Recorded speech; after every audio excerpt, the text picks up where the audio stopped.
America at home during the war. So this is really looking at how America was affected by the war and what they did in America to help the war effort, basically. So, first of all, you got to look at the economy. Basically, having joined the war, the American government needs to harness factories and machines for war. They are going to make all kinds of agencies and controls for basically every sector of the economy. This is going to include like industry, agriculture, labor, transportation. And so they're going to have to control and be involved in all of these things. So the way they get involved is things like they're going to establish the WIB, which is the War Industries Board. This is made in July of 1917, and it's going to basically set industrial priorities. So for instance, it would do things like limit the production of certain items like plows and emphasize that, oh no, we need to make armaments, basically. And so it's going to be doing things like coordinating military purchasing, supervising businesses, promoting major business interests, though there is a concern about that this could have been too much government economic intervention. Now, when it comes to food, we're going to have the Food Administration. This is going to be headed by one Herbert Hoover. And basically, this is going to control the production and distribution of food, not just in the United States and United States troops, but for their allies as well, such as giving relief supplies for war-torn Belgium. Americans would go on pledges of like meatless days or wheatless days so that they could help feed the military and foreign consumers. These are food conservation pledges. We see also the government is going to work really closely with agricultural processors and distributors because they want to ensure that these agricultural agents are going to profit, but they also want to ensure that they're going to cooperate. And in fact, during this time period, agricultural income rose by about 30%. When it comes to labor relations, we're going to see the establishment of the National War Labor Board. This is supervising labor relations. Basically, they don't want laborers to go on strike during the war. And so they want to guarantee labor's cooperation during the wars. And the way they would do this was by guaranteeing the rights of unions to organize and bargain collectively. And also the government would encourage businesses to, improve working conditions, give higher wages, give shorter hours and everything. And in fact, by the end of the Great War, it's something like nearly 1/2 of the nation's workers have a 48-hour work week, and wages have definitely risen with inflation. And so we're going to see that they've managed to limit these labor disputes during the war. And while a lot of these things are going to be dismantled after the war, it's going to reinforce longstanding trends because there's an element of if your corporation has already worked with a labor union previously, you're more likely to do so again in the future. And then we have women being affected. The thing is, women were urged to go work, and we're going to open up a lot of jobs that had been previously closed to them, and women shift into jobs that their existing skills earn them much better wages. New opportunities, not just for women overall, but like Black women in particular. However, these gains really are going to be short-lived. We're going to see that racial and gender segregation are going to continue to mark employment, especially after the war. But other things that we see coming out of the war are things like the 18th Amendment, which is prohibition, and the 19th Amendment, which is women's suffrage. I'm going to talk about the 19th Amendment first here really quick. So women's suffrage is going to be helped by the war because there's an element of that Woodrow Wilson and politicians wanted to emphasize national cooperation to really wage the war effort. And if they're asking their women to go out and work and everything, there's an element of, okay, maybe they need to be giving women the vote too. Now, the 18th Amendment prohibition is going to actually be ratified in 1919, though it doesn't go into effect until 1920.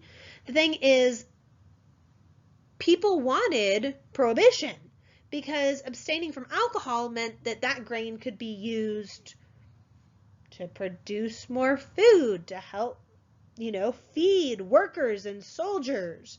And if workers and soldiers aren't drinking, they're going to be more efficient. So it's all about it being vital to win the war.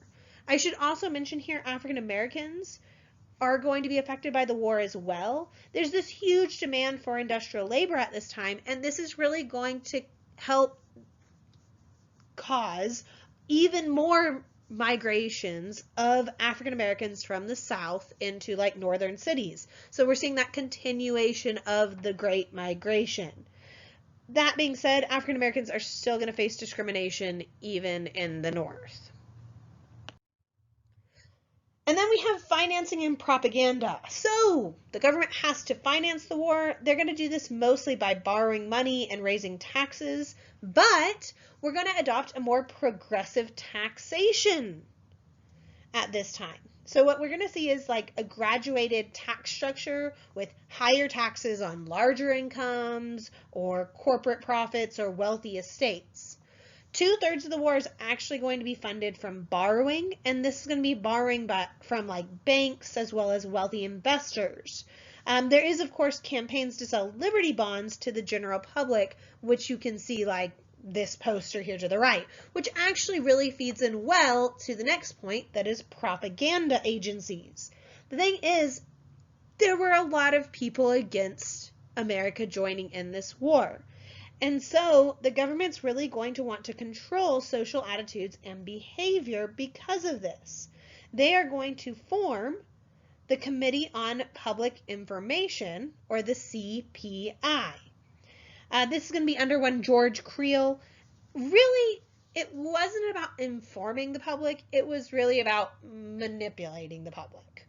They do all kinds of things, from press releases to advertisements to cartoons to just so much more. I mean, it's even things like poets would compose war poems for children and such. But we see 3 big themes in this propaganda, and you actually can kind of see this a little bit here. So the first theme was national unity. We're all in this together, America. The second theme was the loathsome character of the enemy.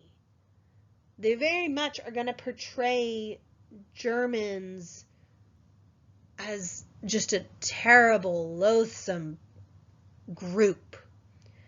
And then the third theme, you see, is that this war is a grand crusade for like liberty and democracy all around the world, and to dissent from the war would be unpatriotic of you. That being said, there were still going to be dissent. We're going to see things like, to try to suppress dissent, the Espionage Act from Congress, where individuals faced heavy fines and up to 20 years in prison for objecting the war effort. It was purposely worded really vague, so it could be used as a weapon to basically crush any dissent or criticism towards the war. We also get like the Sedition Act of 1918, where individuals could face severe penalties for speaking or writing against like the draft or bond sales or war production, or even for like criticizing government personnel or policies. We do see people go to jail for breaking these acts, such as Eugene V. Debs, the leader of the Socialist Party. He was sentenced to 10 years in prison for a treasonous speech that he basically points out the irony of how it was extremely dangerous in the United States to exercise the right of freedom of speech, and yet here they were saying they were fighting to make democracy safe around the world. However, with Eugene V. Debs, imprisonment. This basically left the Socialist Party in shambles. Others would be imprisoned as well.